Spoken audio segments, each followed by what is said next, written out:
Oh, we're live. Sweet. Awesome. How's it going, Heather? How are you? Nice. I'm doing good. Doing real good. I'm gonna hit record. Actually, no, I don't think I can. Oh, okay. Actually, I know what I know what I'm doing. I know what I'm doing here. Okay, cool. Sweet. So we've got this. And so cool. Welcome everybody. How's it going? Awesome prechtelevate performance coming at you live with my awesome client slash also leader in the community, Heather. And yeah, today we're just going to be kind of shooting the shit a little bit and talking about different aspects of her own journey that she's gone through, and just struggling with the struggles of PCOS and being on a fitness journey, being on a weight loss journey, being a mom on a fitness journey, and being the leader of the Chaos Express when it comes to just children and all that good stuff. And then we're also gonna just be kind of chatting about her own journey and just kind of hopefully and I know that Heather's got a lot of good takeaways in terms of golden nuggets and things like that I've even gotten from working together with you and getting to know you, and I think that at the end of the day I feel like your journey has inspired me to realize what's possible whenever somebody is super freaking diligent and also adaptive as shit. So yeah, so but before we do that, I want you to go ahead and introduce yourself, because there's probably a lot of people. This is a podcast episode so that we're going to be putting up there, and so not, even if you're not in my inner circle on social media, you still might not know Heather, and so yeah, go ahead, take it away. Tell them about you. Well, I am 35. I'm a mom of two. I have a 5-year-old and a 1-year-old. I live in San Diego. I am a work at home mom. I do freelance editing as well as various art. I've been working with Austin for close to a year now. Maybe it might be. Yeah, it might even be. I think August is a year. I think August. Yeah, that's crazy. I have PCOS, which sucks. Yeah, it does. And I used to be super fit. I was on my way to doing competitive weightlifting. I taught spin classes for 2 years. I was very thin, very fit, and then I had children, and my body did not like that. So, damn those children. I've been kind of making my way back with realistic goals that I will not be 20-year-old Heather again, because I am 35-year-old Heather. Yep. But yeah, trying to figure out how to juggle all of it with a baby and a high needs toddler or preschooler now. Kindergartner. Yeah. Oh my God. Yeah, right. Isn't that crazy? Finn just turned 4 too, and we were like, "Oh, he's not a toddler anymore. He's just a kid now." Kid. It's so weird. Don't like that. It's weird. That's awesome. Cool. Yeah. And for those that don't know, a lot of what kind of goes into fitness journey, especially as a parent, and a lot of people that listening to this, especially on the podcast, are parents, and so being adaptive is so freaking crucial to your goals, into having a successful journey. That and this is the funny thing too, and this is kind of what gets me, is whenever somebody works with maybe a personal trainer or something like that at a gym, and it's a young, some young buck or some young girl, that are just fresh out of high school or in college or whatever, that don't have kids or anything like that, and they're trying to tell you or tell me that it's just, you just have to work hard, or you just have to do this, you just have to do that, and there's some grains of truth to that, but a lot of it is just they just don't have the freaking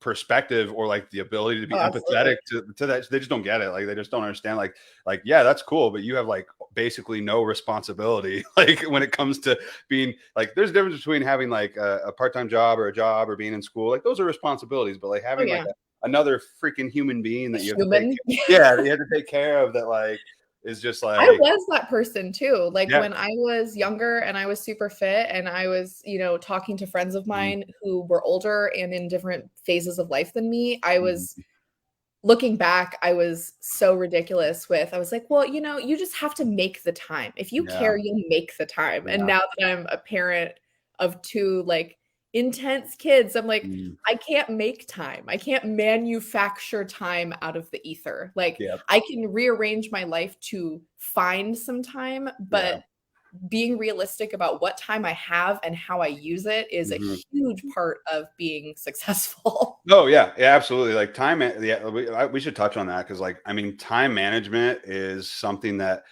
like, I'm not saying like if people can't find the time or make the time or whatever to get their goals in, that they have bad time management, but like that's one of the biggest things that like changed for me, being Oh, able to absolutely. like really make a big difference in my own journey, make a big difference in my own goals, and like for a lot of like other parents that I work with, like that just seems to be one of like the best things that anybody can ever do for themselves, because because it's easy to get into a place of where your time management kind of sucks again. If even if you had good time management at one point, having kids makes it like, especially whenever they're young, like it just makes Yeah.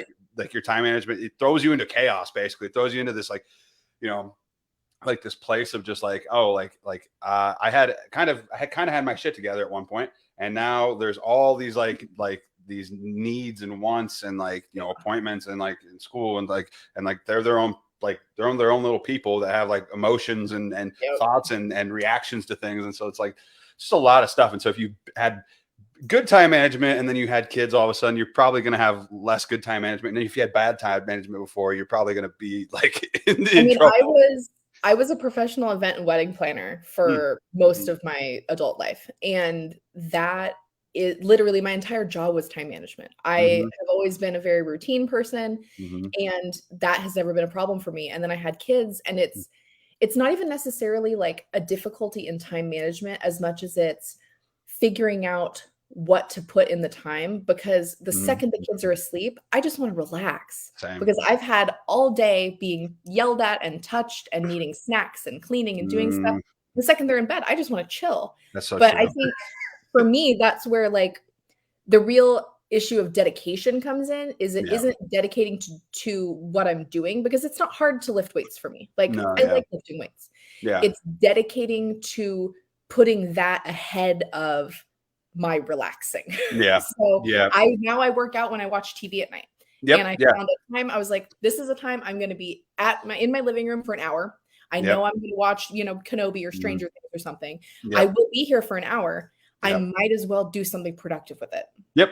And then it turns something that was seen as being like, you know, lazy or whatever, that was like something that you felt like you had to give up to do this. Now you're kind of being able to multitask and do Yeah. both, and that almost kind of creates this like reward system too, where it's like, oh, like I want to work out, that means I get to watch my hour of my show or whatever, and so it kind of like reinforces that behavior in a sense too. So I think that's awesome. And like, and again, like time management and like just using, because at the end of the day, right, like we all have 24 hours a day or whatever, but like I don't, yeah, that's true, yeah, that's true, but some of us have like that split into a bunch of freaking pieces, and Yeah.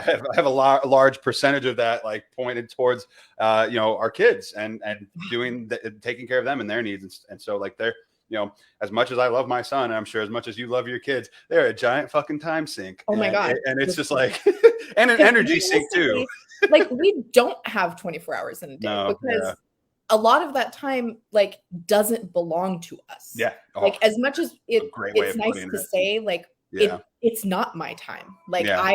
these people are physically dependent on me to survive. Yep. And so it's their time. And Yep. I have, you know, 4 to 6 hours a day. Yeah. That is my time. Yep. So I have to be Absolutely. very creative with how I Yeah. put that time together. Yep. Oh, that's so true. That's so true. So in terms of like finding kind of creative ways of putting that time together for, you know, your own goals and kind of in your own day to day, like what are some things that you feel like you are either doing now that you weren't doing before, or that you have gotten better at doing now since you started back up on For your journey? me, I have realized that I have to structure things in a way that I do the things I need to do before I do the things I want to do. Mm, yes. And if I don't, then I won't do the things I need to do. Yeah. And if I say, like, oh, I'm just going to sit down and have a bowl of ice cream and then I'm going to work out, I'm Yeah. not working out. It's No. not happening. Yeah. So as much as like I'm I'm a big proponent of not like rewarding myself for doing things, because I feel like that puts you in a tricky mindset. Yeah. I like, I don't ever want to be like, oh, if I do this, I can do this. But Yeah. I do try to structure my day in a way that I get everything I need to get done, so that when I don't need to do anything else, I can do whatever I want. Yeah. And self-care is a really big thing for me. I have to take a bath every single night. It's non-negotiable, has to happen. And so I make sure that all the things I need to do are done. And then I can do whatever I want for the rest of the night. So the kids are in bed, I grab my weights, I stick all my stuff in the living room, and I'm like, all right, I got an hour. Let's do this. That's awesome. That's I'm ready to go. Yeah, no, that's freaking awesome. That's really helpful, because I think a lot of times, like, people feel like they have to like give everything up whenever they start like a fitness journey or a weight loss journey. They feel like they have to give up their TV time and or give up, whatever. But I think in a lot of ways, it's just kind of restructuring things. I think part of it is like having the not audacity, but having the dedication to try until you figure out how it works. So a lot of times people will try it one way and they're like, oh, it didn't work. Well, I guess I'm not going to be able to do a fitness journey because I tried once. But me with working out in the mornings. I can't work out in the mornings. I just can't do it. And I tried it for a while and I was like, this isn't going to work. I don't have time. And then I was like, well, I'm going to sit on my couch for 2 hours every night. There's no reason I can't use one of those hours to do something else. That's so true. Yeah. Well, and that just kind of goes back to what I was saying too, is just like, it's not that but you tried, right? You put in enough attempts at doing it one way, but you didn't give up and said, well, like, it's just never going to work for me. You were like, you recognized and you wanted it bad enough to where you recognize like, oh, I could fit it in and make it work later on in the evening. And so I think having that adaptiveness and not giving up on the first time or the first couple of attempts, I think is really important for a lot of people. I also find that, like, for me personally, working out while I'm watching something or while I'm mentally somewhere else is really helpful, because I don't feel like the struggle as much, if that makes sense. Like, when I used to go to the gym, I used to watch like mindless TV while I was on the treadmill because I wouldn't be paying attention to the treadmill. Yeah. And that's how it is too. Like, I'm watching Stranger Things and I am interested. And I'm doing squats, but I'm also like, what's going on with Vecna? Like, I gotta know. Yeah. Oh yeah, for sure.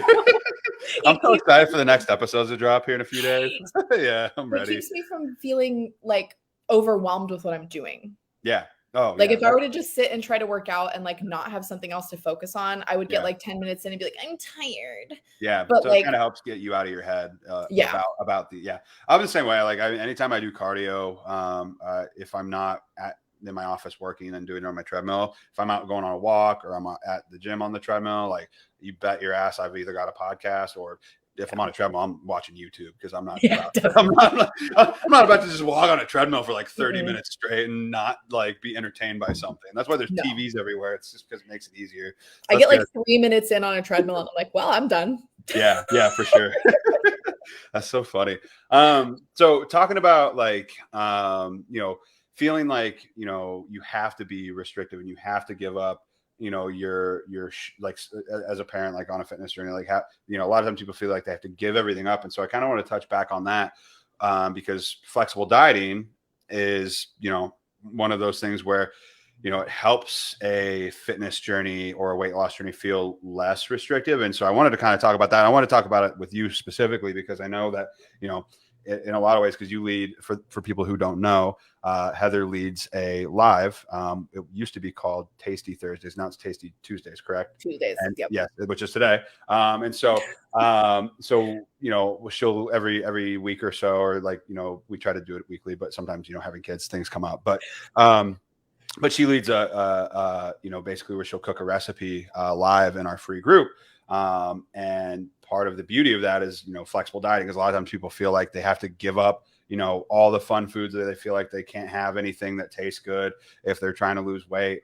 And so I wanted to kind of talk to you about that and touch on that with you. Like, how has flexible dieting helped you when it comes to your own journey, because like I will never forget it either, just because like I know early on in when we started working together, I think like I don't remember what it was, but it was just like, yeah, so you know, I made it work out and it hit my macros, but I'm having 3 pieces of pizza tonight or something. It was something like that. I was like, okay, like she's like, I calculate we're gonna get along.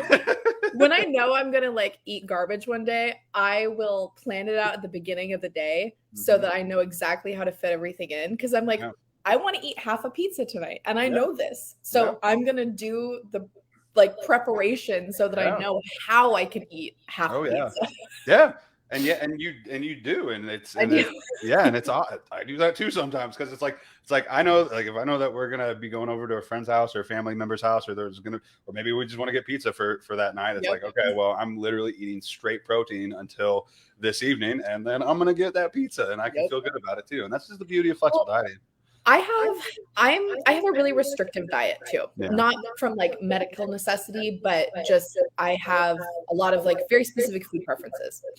And so a lot of programs that I've tried in the past that like give you menus and things like that, they don't work for me.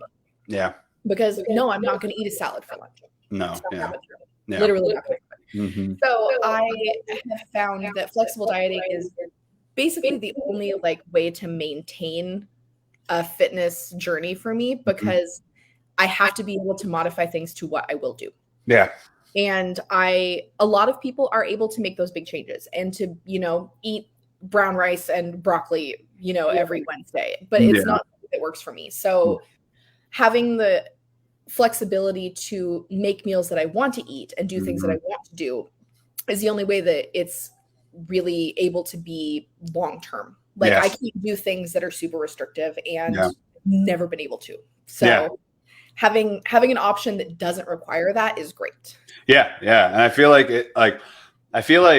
it's one of those things too, because especially like with like PCOS, which we can talk about here in a little bit, is like, you know, it's for people who don't know, essentially PCOS is just like, it's really easy to put weight back on. Like it really is. And it's kind of a slower grind than for most people to get it off. Just because of a variety of factors. But one of the things with flexible dieting, I feel like that I've noticed for you is just like, it's made it a lot more like the progress you do make has been a lot more maintainable, because it's not like, you know, because the same thing, that's something I really like to try to like, you know, emphasize to people whenever they're like thinking about joining, or like they'll put in an application. I'll send them like an application response, and I'll just be like, look, like, you know, if you're going to join this, like, just know, like, you know, my goal is for you to lose as much weight as possible at a sustainable rate while eating as much food as possible. Like that's like kind of the goal, and being able to not be so overly restrictive to where you feel like you can't have any of those fun foods. And it's like you just talked about, it's like, hey, like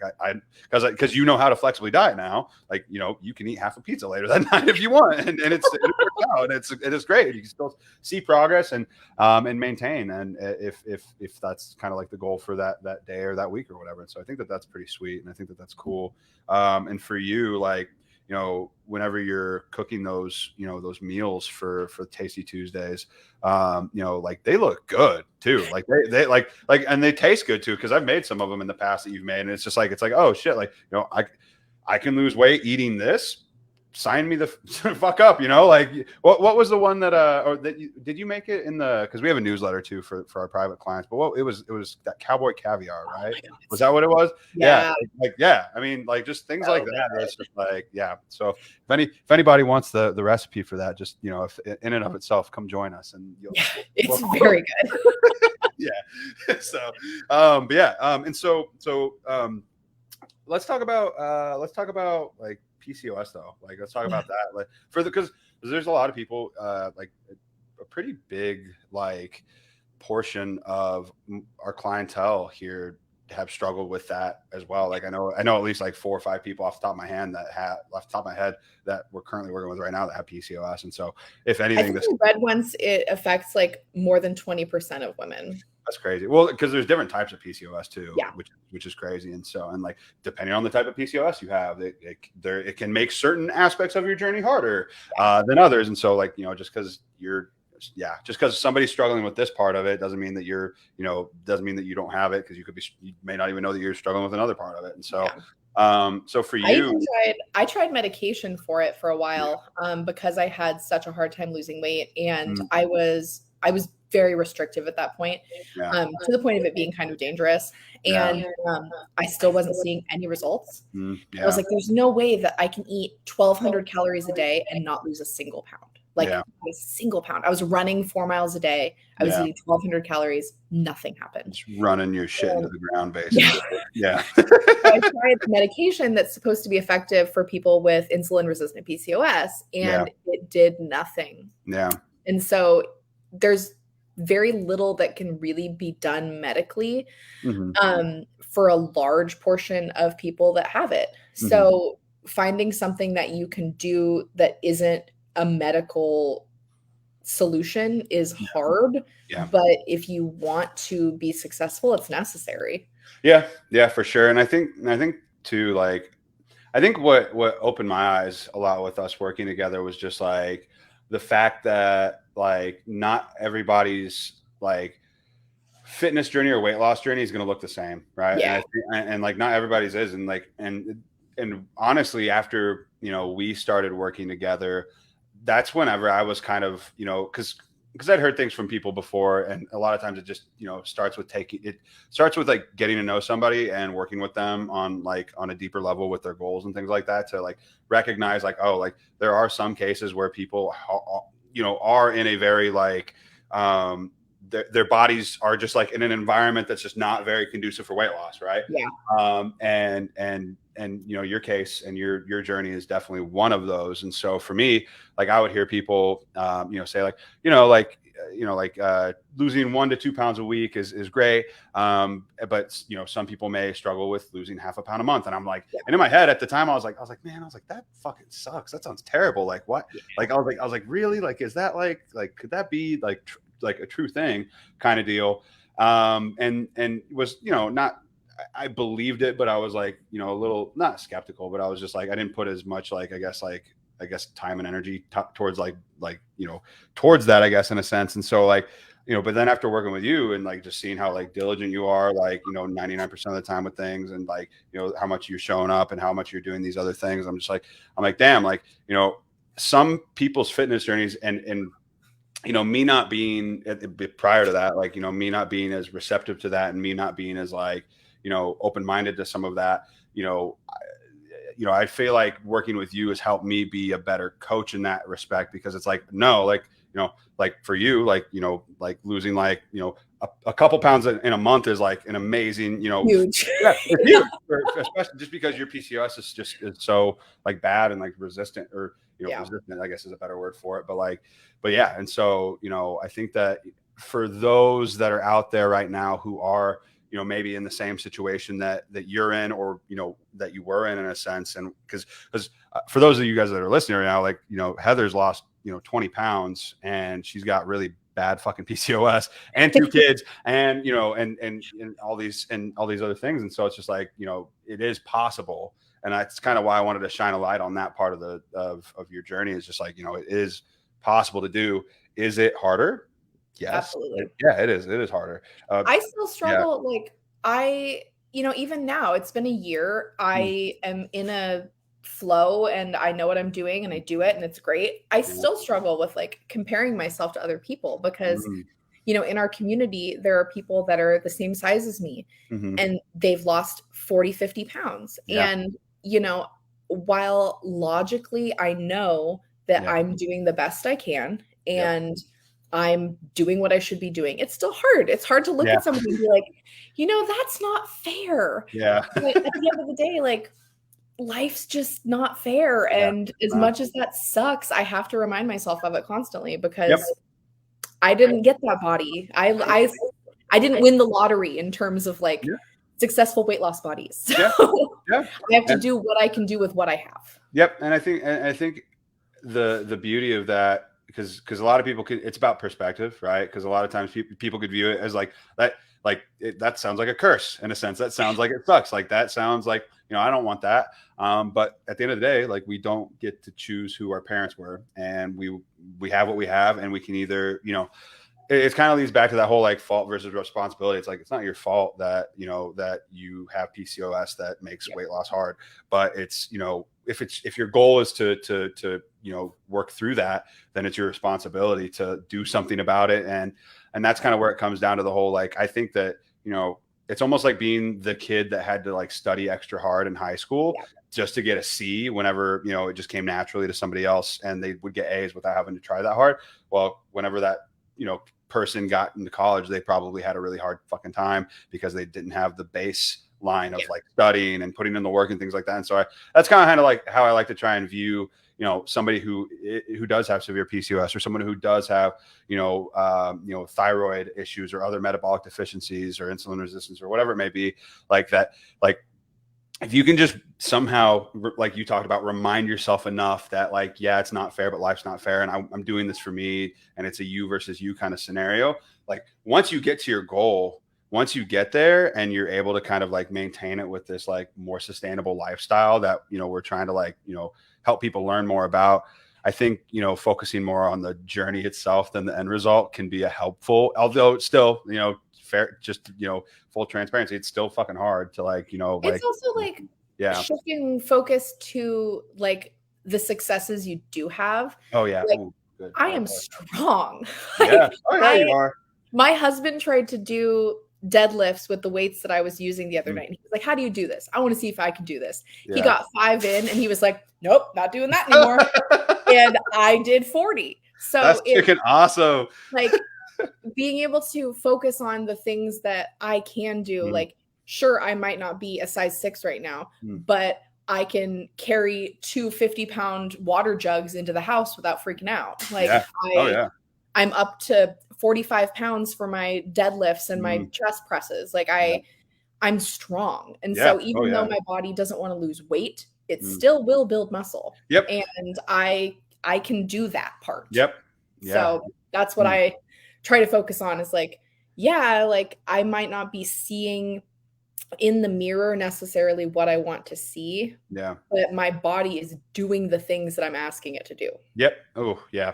And I love that you said that. And it's, it's recomping and it's getting stronger. And that's another reason why I just think that like the scale is one factor among many, like one. And in my mind, it's definitely not the most important one, especially if you're doing all these other things, for yourself, like strength training, eating, and eating in a good, like, macro distribution, like, getting getting your water in, doing things like that. It goes off screen. No, just kidding.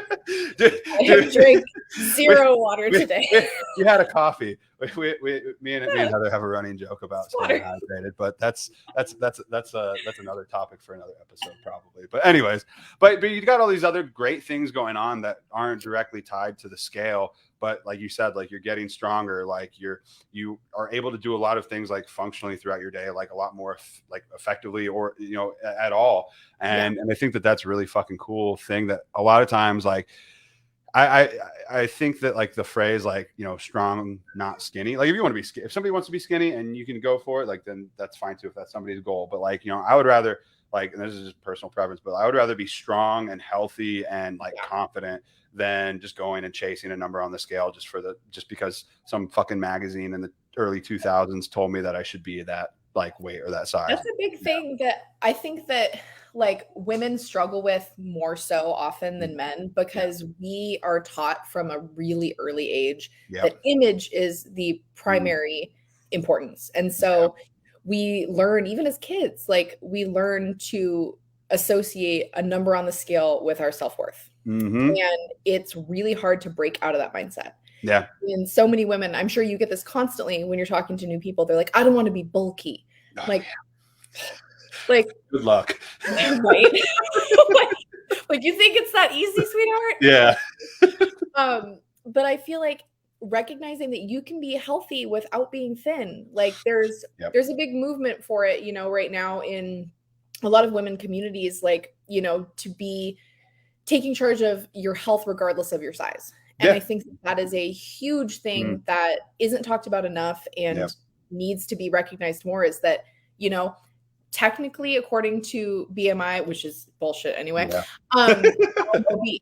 But Yeah. like, am I really obese? Yeah. Like, my blood work is phenomenal. I have Yeah. zero health problems other Yeah. than PCOS. Like, Yeah. my doctor is always like surprised at my blood work because they're like, wow, you Yeah. have amazing blood pressure. Your Yeah. blood work is great. And I'm like, yeah, because I work my ass off. Yeah. And they're You're like, yeah, I strength train like however many yeah, days a week. It's they're like, like shocked that somebody my size can be yeah. healthy. And I'm like, well, you know, I work for it. Like, Yeah. I, Yeah. I'm not just fortunately healthy. Like, Yeah. it's a conscious choice that I make every day.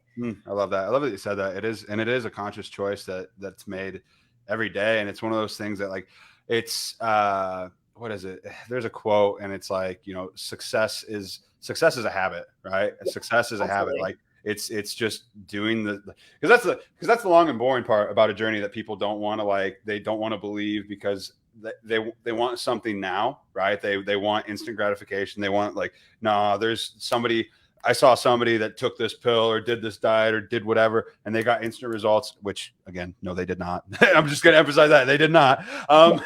But they did this thing, and that was their silver bullet. They just need this one thing that's going to unlock the key to their journey, and that's just factually incorrect. That's just not going to be. Work Yeah, sucks. yeah, work.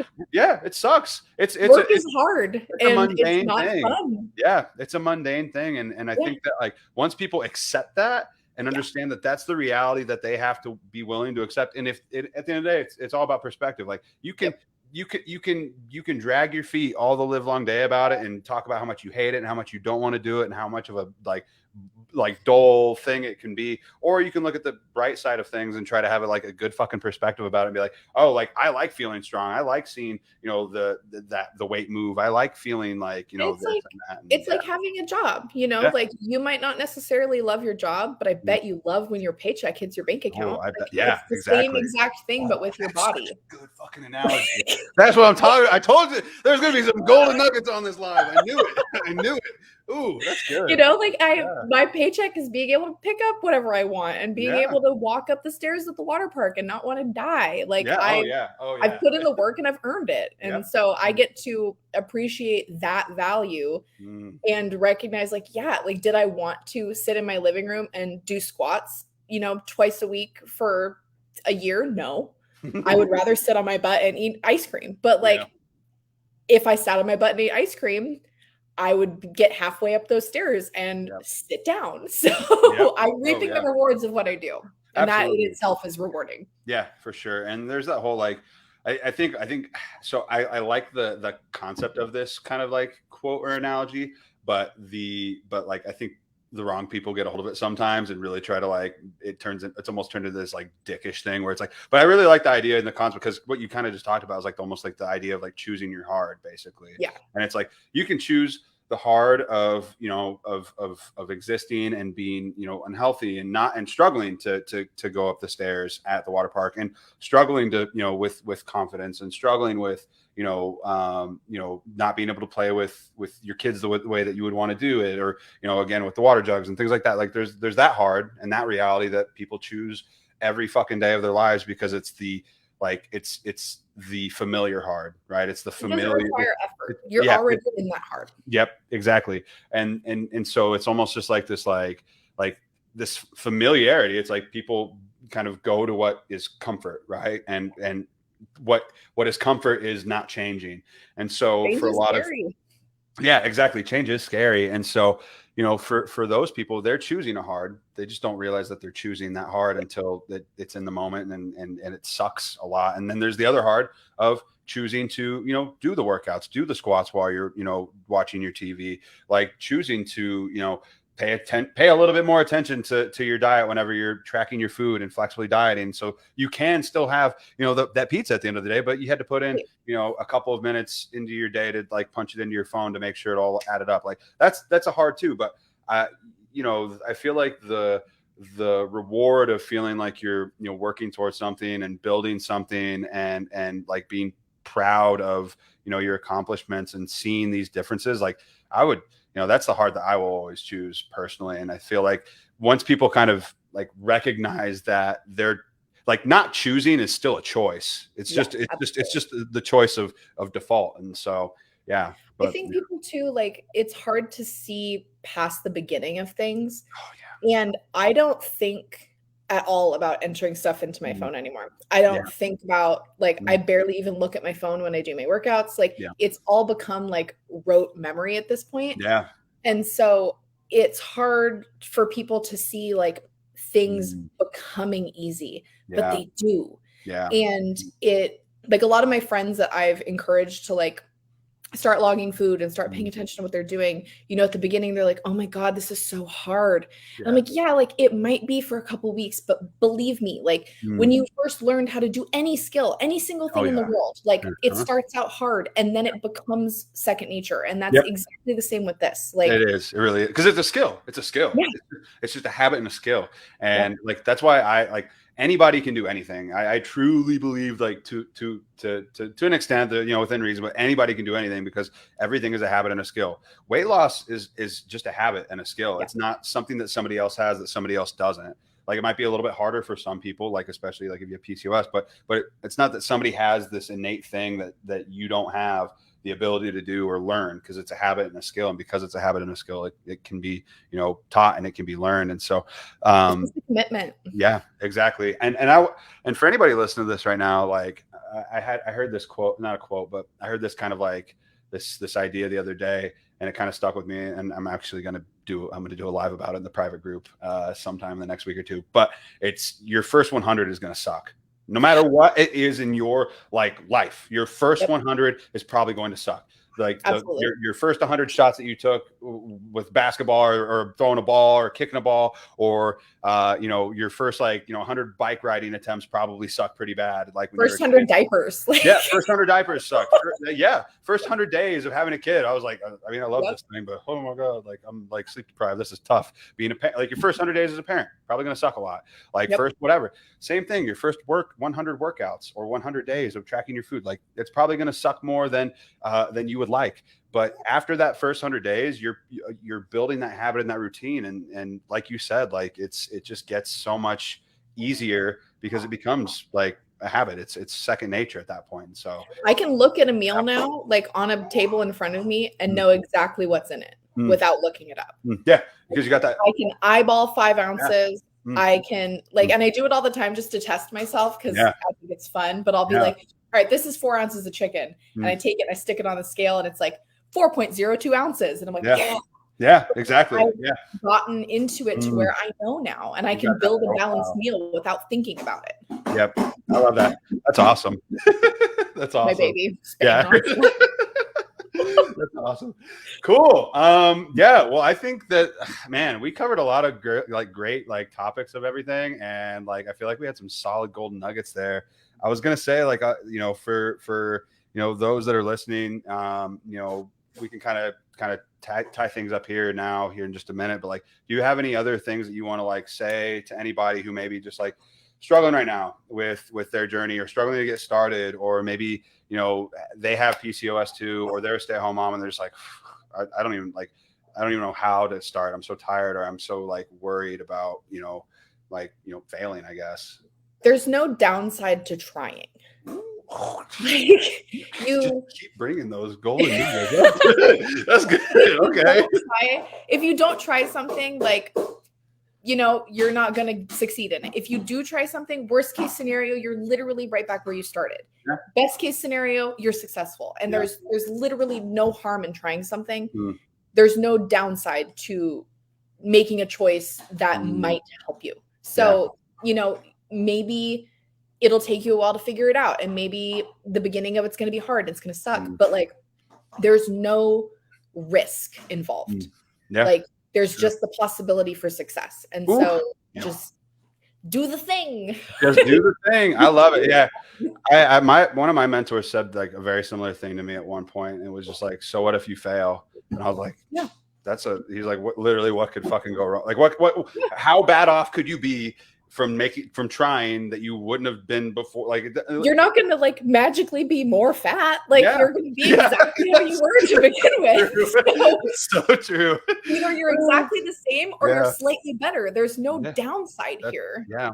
No, absolutely. And if you're afraid of failing, like we're all like at the end of the day, we're all little tiny monkey people floating on a rock throughout outer space. Like you choosing to try and do something. Coupled by a meat suit with electricity. Yeah, like, exactly. Whatever your meat suit is doing, it's amazing. So. And it's okay. Like it's okay to it's okay to fail. At the end of the day, it's nothing. Nothing that bad's going to happen. I think we could promise that. So, on that note, Heather, where can they find you on social media or wherever? Facebook is locked down because the world is insane. I'm on Instagram as Heather Megan, MEAGAN. And I post a lot of fitness stuff there. And in the private group, I do lives every Tuesday at 4:30 p.m. Pacific Standard Time. That's where I'm at. Oh yeah, let's go. I love it. I love it. Thanks for coming on today. And guys, other than that, we're gonna let you go. Bye.